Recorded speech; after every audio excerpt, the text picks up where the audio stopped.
Hello ඔයාලට කොහමද? ඉතින් මම හිතනවා වෙනද වගේම ඔයාලා සතුටින් පරිස්සමට ඇති කියලා. ඉතින් මේ මැලේසියා day 2 vlog එක ඉතින් අද දවසේ මොනවද කරේ කියලා බලා ගන්න නම් vlog එක ඉවරනකම් බලන්න. ඉතින් මම හිතන්නේ මමයි මගේ room partner අපි දෙන්නම නැගිට්ටා 6ට විතර. ඊට පස්සේ අපි හැමම wash දාලා ඉක්මනට අපි අපේ dress code එක ඇඳගෙන කෙලින්ම අපි යන්නේ breakfast වලට. මොකද මේ trip එක නැත්නම් මේ journey එක හරියටම schedule වෙලා තමයි තිබ්බේ මේ time එකට මේ තැන්වල ඉන්න ඕන හින්දා. මොකද අපේ organizing committee එකේ සර්ලා මැඩම්ලා හැමෝටම ඕනි උනේ ලැබෙන හැම තප්පරයක් විනාඩියකදීම ඒකෙන් උපරිම ප්‍රයෝජන අපිට දෙන්න. ඉතින් ඔය තියෙන අපිට එදා උදේ hotel එකේ තිබ්බ breakfast එක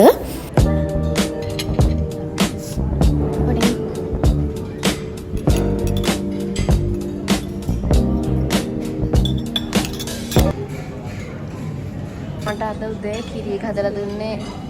ඒක සාමාන්‍ය උදේ නැගිටම කිරියක ඕනේ. ඉතින් ඒක මට හදලා දුන්නේ රස කිරිත් එකක්. මෙන්න මෙයා.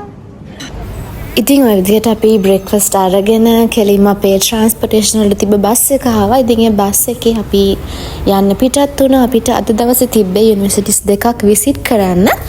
ඉතින් අපි බලමු ඉස්සරහට අපි ගියේ මොන යුනිවර්සිටිස් වලටද කියලා.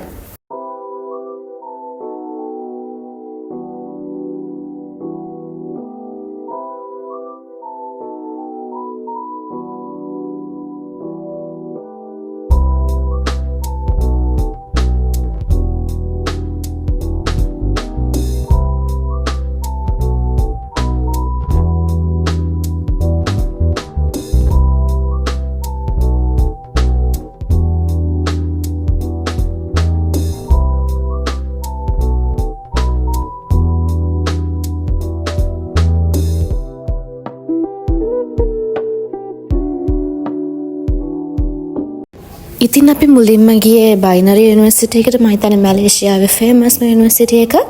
ඉතින් එතනදී මැනේජ්මන්ට් අයට වගේම කවුන්සලින් අයට පොදුවේ සෙමින එක තමයි තිබ්බේ. ඉතින් මම හිතන්නේ කවුන්සලින් සයිඩ් එකට මැනේජ්මන්ට් සයිඩ් එකට දෙකටම පොදුවේ වැදගත් වෙන කරුණු රාශියක් අපිට එදා කියලා දුන්නා. ඉතින් ඒ සෙමින එකෙන් පස්සේ අපිට යාලා මීල් එකක් ක්ලාස් එකලා තිබ්බා. ඉතින් ඒ මීල් එකත් අරගෙනම ඊළඟට එතන තිබ්බ යුනිවර්සිටියේ ලස්සන තැන්වල ෆොටෝස් වීඩියෝස් අරගෙන, මොකද අපිට අනිවාර්යෙන් තව කාලයක් ගිහලා මතක් කරන්න මෙමරිස් ඕන හින්දා ඒ ෆොටෝස් වීඩියෝස් ඔක්කොම අරගෙන අපි ඊළඟට ගියේ ඊළඟ යුනිවර්සිටි එකට.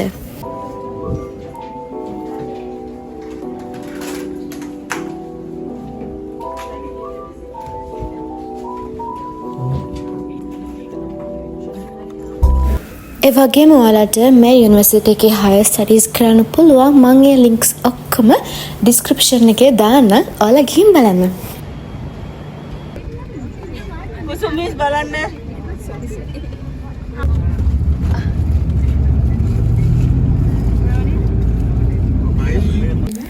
ඉතින් ඊට පස්සේ අපි ආවේ ලින්කන් යුනිවර්සිටි එකට. මම හිතන්නේ ඒකත් ගොඩාක් ෆේමස් යුනිවර්සිටි එකක්. ඉතින් එතනදීත් මැනේජ්මන්ට් කවුන්සලින් අයට පොදුවේ සෙමින එකක් වගේම ඊට පස්සේ ඒ යුනිවර්සිටි එකේ සයිකොලොජි ෆීල්ඩ් එකේ ඉන්න ඇත් එක්ක කවුන්සලින් අපිට තිබ්බ සෙමින එක වෙනම තිබ්බා. ඒ වගේම මැනේජ්මන්ට් අයට වෙනම සෙමින එකක් තිබ්බා. ඉතින් මෙතනදී මම පාටිසිපේට් කරේ කවුන්සලින් සෙෂන් එකට. ඒක ඇත්තටම කිව්වොත් Q&A සෙෂන් එකක් වගේ තමයි තිබ්බේ. ඉතින් මේ වෙන විට මුළු ලෝකෙම වර්තමානයේ වෙද්දී තියෙන ප්‍රශ්න, ගැටලු, අභියෝග අපි කොහොමද ඒවට මුහුණ දෙන්නේ, අපි කොහොමද ඒ මිනිස්සුත් එක්ක ඩීල් කරන්නේ, අන්න ඒ වගේ අර හරිම වැදගත් අපිට ජීවිතේට යමක් ගන්න පුළුවන්, ඒ වගේම අපේ කැරියර් එක අපිට ඉස්සරහට කරගෙන යන්න පුළුවන් වෙන දේවල් තමයි අපි Q&A විදිහට ඒ වෙලාවේ සාකච්ඡා. So the model consists of the country. ඉතින් මට මේ අවස්ථාව හම්බුනේ මම ශ්‍රී ලංකා ප්‍රොෆෙෂනල් සයිකොලොජිකල් කවුන්සිලර්ස් ඇසෝසියේෂන් එකේ මෙම්බර් කෙනෙක් වෙච්ච හින්දා ඉතින් මම එදා දැක්කා ඒ ඇසෝසියේෂන් එකේ කට්ටිය කොච්චර මහන්සි වුණාද, කොච්චර උනන්දුවෙන් යාලා එලගේ ටීම් එකේ ඉන්න අයට ජීවිතේට දෙයක් එකතු කරගන්න උදව් කරාද කියන එක සහ ලංකාව ඇතුලේ ලොකු වැඩක් කරන්න යාලා කොච්චර බලාපොරොත්තු තියන් ඉන්නවද කියන එක මම මගේ ඇස් දෙකෙන්ම දැක්කා. ඉතින් මම මේ වෙලාව ලොකු අවස්ථාවක් කරගන්නවා. මගේ ඇසෝසියේෂන් එකේ ඉන්න එක්සිකියුටිව් බෝඩ් එක භාග්‍යා මිස්ගෙන් පටන් අරගෙන හැමෝටම ගොඩාක් ස්තුතියි අපිට මේ අවස්ථාව ලබා දුන්නට. ඉතින් මේ වෙලාවේ CYN එකත් එක්ක අපි වෙලාව කොන්ට්‍රැක්ට් එකක් සයින් කරා. ඉතින් ඒක තමයි මේ ඔයාලා දකින්නේ. ඒ වගේම තමයි සාමාන්‍ය ඇසෝසියේෂන් එකක් වුණා මම දැකලා තියෙනවා එයාලා අපේ ෂේප් කරන්නේ අපේ කැරියර් පාත් එක විතරයි. නමුත් මම දැක්කපු යුනික්ම දේ තමයි Sri Lanka professional psychological association counsellors association එක අපේ ෂේප් කරන්නේ අපේ කැරියර් පාත් එක විතර නෙමෙයි අපේ පර්සනල් ලයිෆ් එක වගේම අපේ කැරියර් පාත් කියන දෙකම එයාලා හරි ලස්සනට ෂේප් කරනවා. ඉතින් ඊට පස්සේ අපි එතන වැඩ ටික ඔක්කොම ඉවර කරගෙන ඊළඟට අපි ගියා තව තැනකට. මෙතනට ගියේ කවුන්සිලින් අය විතරයි. ඉතින් ඒ තැනේ විස්තර මම ඩිස්ක්‍රිප්ෂන් එකේ දාන්නම්.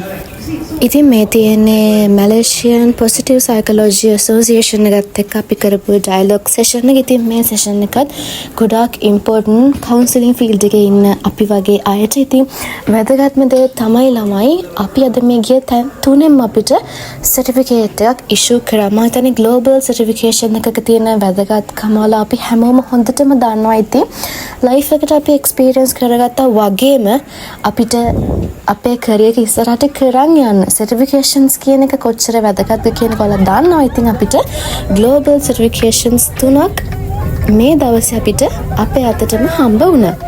ඉතින් ඊට පස්සේ ඔය තියෙන මං කිව්වා අපි ගොඩාක් එන්ජොයි කරා අපේ ෆුල් ජර්නි එක. ඊට පස්සේ අපි දවසම ගොඩාක් මහන්සි වෙලා ගොඩාක් දේවල් අපි එකතු කරගෙන දේවල් දැනගෙන අපි දැන් මේ ආයේ හොටෙල් එකට යන්න තමයි හදන්නේ. ඉතින් හොටෙල් එකට යන අතරතුර තමයි මෙන්න මේ ටික උනේ.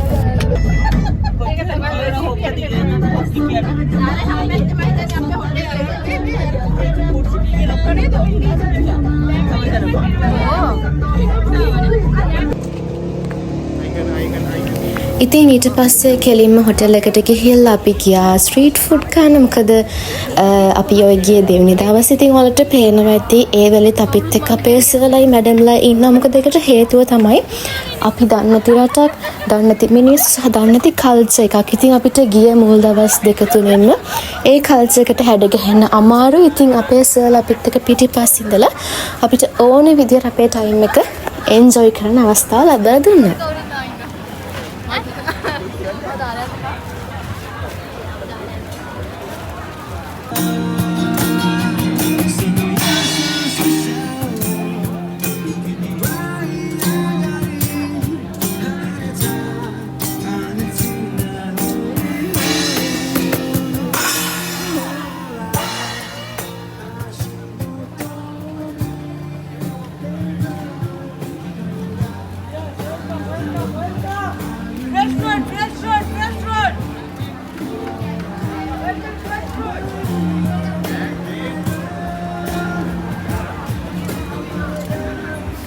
ඉතින් මැලේසියන් නයිට් ලයිෆ් එක ගත්තම ගොඩාක් වෙනස්. ඒ කල්චර් එක ගොඩාක්ම වෙනස් අපේ ලංකාවත් එක්ක බලනකොට සහ අපිට හරියට ඉන්න ආස හිතුණා. මොකද සේෆ්ටි එක පැත්තෙන් ගත්තොත් මැලේසියා අපිට රෑ වුණත් බය නැතුව ටවුන් එකේ ඕන තැනකට යන්න පුළුවන්කම තිබ්බා. ඉතින් අපි මේ විදිහට වටේම ඇවිදලා අපිට ගන්න ඕන බඩු ටික අපි අරගෙන ඇත්තටම කිව්වොත් ළමයි එදා අපි උදේ ඉඳලා ගොඩාක් මහන්සි වුණා. ඒත් ඒ මහන්සිය කොච්චර මහන්සි වුණත් අපිට අපේ ලයිෆ් එකට මෙමරිස් ගන්න ඕන හින්දා ඒ මහන්සිය කෙලින්ම අමතක කරලා අපි ඇවිදින්න පටන් ගත්තා. ඉතින් ඔහොම තමයි අපේ දෙවෙනි දවස ගත වුණේ. මම ඔතනදී ඔය කියන්නේ මම හිතන්නේ වෙලාව පාන්දර 1:05 මම හිතන්නේ වෙද්දිත්. ඉතින් ඒ වෙනකොටත් අපිත් එක්ක අපේ සර්ලා මැඩම්ලා හිටිය. සමහර විට එයාලට ගොඩාක් මහන්සි ඇති අපිට වැඩි. ඒත් එයාලා කොයිම වෙලාවකවත් අපිව තනි කරේ නැහැ.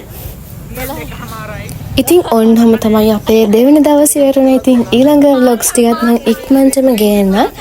එතකාංශනිස් ඩයරි subscribe කරලා bell icon එක click කරලා ඉන්න. ආයෙත් ලස්සන vlog එකකින් හම්බ වෙමු.